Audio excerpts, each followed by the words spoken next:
السلام علیکم۔ میں آج آپ کو اس ویڈیو میں آئی برو کے حوالے سے بتاؤں گی اور حدیث سے آپ کو اور قرآن سے آپ کو میں ثابت کر کے دکھاؤں گی کہ آئی برو بنانا حرام کام ہے اور اللہ تعالیٰ نے ایسی عورتوں پہ لعنت بھیجی ہے۔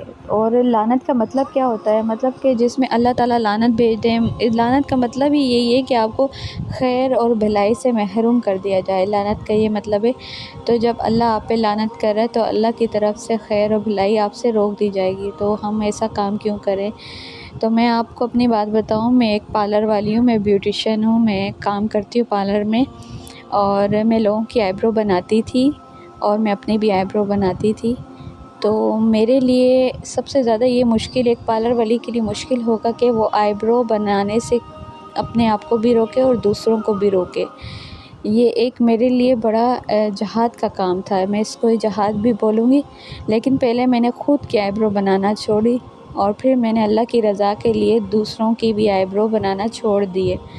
تو اس کام میں مجھے کتنا نقصان ہوگا یا کتنا فائدہ ہوگا، یہ میں نے اللہ کی رضا کے لیے کیا ہے۔ لیکن میں آپ کو یہ بتانا میرا اس لیے مقصد تھا کہ ایک آئی برو والی ایک پارلر والی ہو کے آئی برو بنانے سے اپنے آپ کو روک سکتی ہے، تو آپ کیوں نہیں اپنے آپ کو روک سکتی؟ آپ بھی روک سکتی ہیں، بالکل روک سکتی ہیں۔ ہم کس کے لیے کر رہے ہیں؟ اللہ کی رضا کے لیے کر رہے ہیں نا۔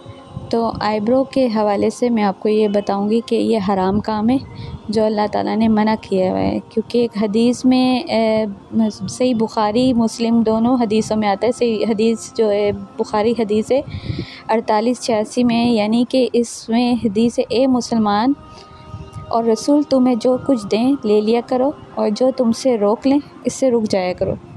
تو اس سے مقصد یہ ہوتا ہے کہ اللہ تعالیٰ نے گدوانے والیوں اور گودنے والیوں پر لعنت بھیجی اور چہرے کے بال اکھاڑنے والیوں پر اور حسن کے لیے دانتوں پہ خلا پیدا کرنے والیوں پہ لعنت بھیجی ہے، کیونکہ یہ اللہ کی بنائی ہوئی صورت کو بگاڑتی ہیں۔ عبداللہ بن مسعود کے پاس ایک جو صحابہ ہیں ان کے پاس ایک عورت آئی ہے اور انہوں نے شکایت کی کہ آپ نے آئی برو بنانے والیوں پہ لعنت بھیجی ہے۔ تو میں نے تو قرآن میں کہیں نہیں پڑھا۔ تو انہیں کہا کہ تم نے کیا قرآن کو غور سے نہیں پڑھا؟ اور یقیناً تم نے غور سے پڑھا ہوتا تو تم ایسی بات نہ کرتی۔ پھر انہوں نے یہ آیات پڑھی، رسول اللہ صلی اللہ علیہ وآلہ وسلم تمہیں جو دیں وہ لے لیا کرو اور جو تم سے روک دیں اس سے روک جایا کرو۔ تو اس نے کہا ہاں میں نے یہ پڑھی ہے۔ تو اس سے یہ ثابت ہوتا ہے جو اللہ نے کہا ہے، جو نبی پاک صلی اللہ علیہ وسلم آپ کو بتا رہے ہیں وہ اللہ ہی نے کہا ہوگا نا۔ تو نبی پاک صلی اللہ علیہ وسلم نے اس چیز سے روکا ہے آئی برو بنانے سے، اس آیت کا مطلب بھی یہی ہے۔ اور جب انہوں نے روک دیا اس کام سے، ظاہر ہے وہ حدیث ہے، اس کام سے روک دیا ہے، تو پھر ہم ایسا کام کیوں کریں گے؟ تو پھر اس عورت نے کہا تو آپ کی بیوی بھی یہ کرتی ہوگی؟ تو انہوں نے کہا آپ جا کے دیکھ لیں۔ جب وہ کمرے کے اندر جاتی ہے تو دیکھتی ہے کہ ان کی بیوی میں ایسا کوئی عیب نہیں ہے، جو آئی برو وغیرہ نہیں بنی ہوئی۔ تو انہوں نے کہا میں نے دیکھ لیا، مجھے کوئی معیوب چیز نظر نہیں آئی آپ کی بیوی میں۔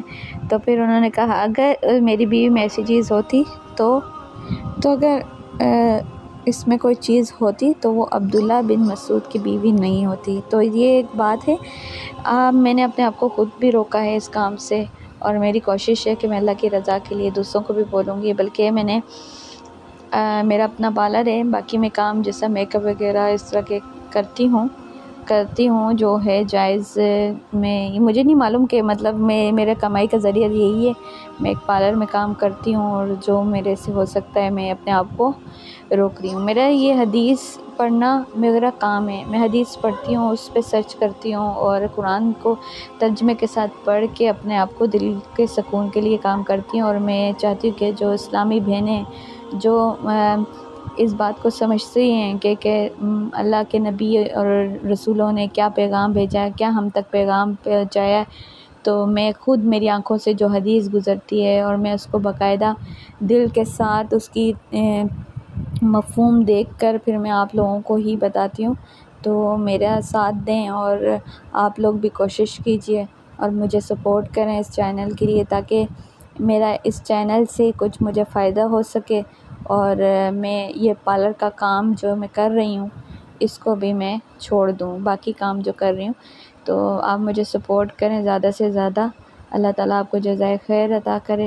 میں اس لیے آپ کو بول رہی ہوں تاکہ ایک میرا یہ کام نیکی کا کام ہے، ایک اچھی بات بتانا صدقہ جاریہ ہے، تو اس نیکی کے کام میں میرا ساتھ دیجیے۔ اللہ آپ کو جزائے خیر عطا کرے، آمین۔